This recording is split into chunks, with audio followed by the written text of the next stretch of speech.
Hi there, Phil the Practical Gardener again. This particular tip is about growing fruit trees in your garden that will actually fit the size of your property. Now, most domestic suburban gardens are on quite a small plot, and so it is quite a problem to grow certainly pip and stone fruit, and most particularly nut trees. Most of them are not actually suited to the size that we have available to them. However, there are some options, and I'm going to look at them. First of all, fruits that are actually naturally small anyway. Secondly, those that are grown on a rootstock, either a dwarfing rootstock or a semi-dwarfing rootstock, and there is actually quite a difference. Finally, we'll look at some varieties of trees which are naturally large, however smaller growing forms have been bred, which is quite a different process from using a dwarfing rootstock. So, without more ado, let's get into it.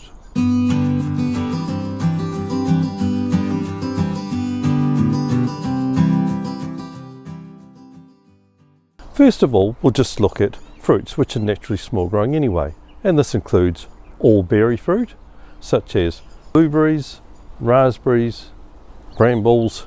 Just remembering that brambles do actually grow quite large, so loganberries, boysenberries, thornless blackberries actually need to grow on a frame that is at least 2 meters in each direction, that is over 6 foot. And at the same time, you do have to be quite diligent on your pruning to keep them to that size. They will naturally ramble further if they get the opportunity, and also sucker if they get a chance. Blueberries and raspberries are naturally easier to grow to a smaller size. Blueberries can be grown shaped into quite a small bush. Some citrus grow in different sizes. Grapefruit and lemons and oranges can actually grow quite large. Mandarin is my preferred one for a smaller growing plant. I've got 2 different forms here. They've been in the ground quite some time. It's been easy to keep them to the size. And of course, they fit very well with an ornamental garden. This also goes for my grapevine that's on the fence behind me. It goes quite a long way through my courtyard as well, and is a very attractive addition.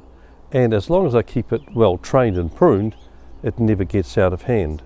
However, like the bramble, it will do so if it gets the opportunity. Next, we'll look at rootstocks. Now, a lot of fruit trees are grown on a rootstock to give them resistance to a range of diseases. Another advantage is them becoming more precocious. The tree will transition quickly from a strongly vegetative mode with strong vertical growths to a fruiting orientation, providing that training is maintained. Over its productive life, the tree should continue to fruit reliably and heavily.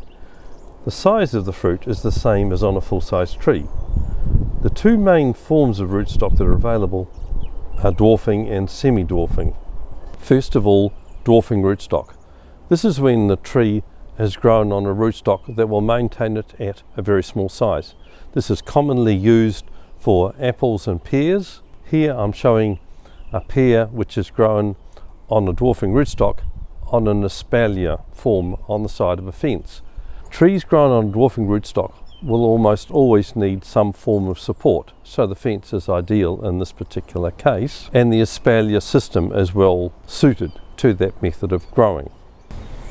As I mentioned for the bramble, you do need quite some distance really ideally to grow this along. For example, 6 feet or 2 meters in either direction, preferably a bit more. Next, we'll look at semi-dwarfing rootstock, which is actually quite a different thing. Semi-dwarfing rootstocks are what you see in orchards when you travel. Even though they call them semi-dwarfing, usually the apple or pear tree or stone fruit will actually grow to round about 3 or 4, even 4 meters. That is 10 or 12 feet if it gets the chance. They need to be diligently pruned to keep them in order, and also they require quite a lot of room. So, for example, 3 meters in each direction, that is about 9 or 10 square meters in total, or about 10 foot by 10 foot at least, that is about 100 or so square feet.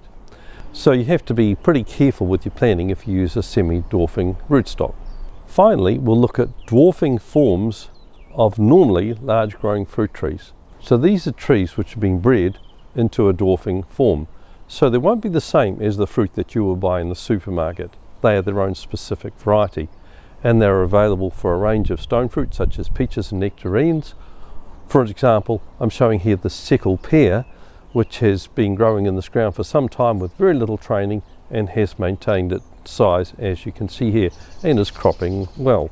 A range of stone fruit such as apricots, peaches and nectarines can be grown this way. Normally these ones are grown on a standard rootstock which grows them to, say, about 2 or 3 feet or getting on for a metre in height, and then the dwarfing plant is actually grafted on top of that. So if you get a shoot coming from the base of them, that will have come from the rootstock and you need to remove it. And these can be very attractive and highly fruiting forms of crops that you can grow in your garden.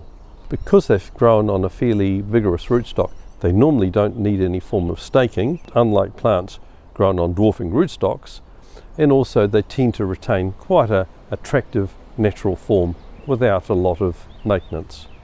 So that is the range of forms that I would suggest you think about if you're considering growing fruit trees in a small garden or plot that you have available. Just a reminder that I have got a range of other tips about aspects of growing fruit trees in your garden, in your home or ornamental garden. So be sure to look at these. I have actually produced a number at this stage, and shortly I will be doing other ones about the correct angle of pruning and also different forms of training. So be sure to subscribe to my channel and like this tip so that you'll see these as they become available. I have also got this range of other topic areas covering all aspects of landscape, ornamental gardening, weeding, soil management, and also vegetables. So if you look at my playlist, you can pick out the ones that you wish, and together they form a coherent whole. And finally, of course, as always, thank you very much for watching this tip through to the end.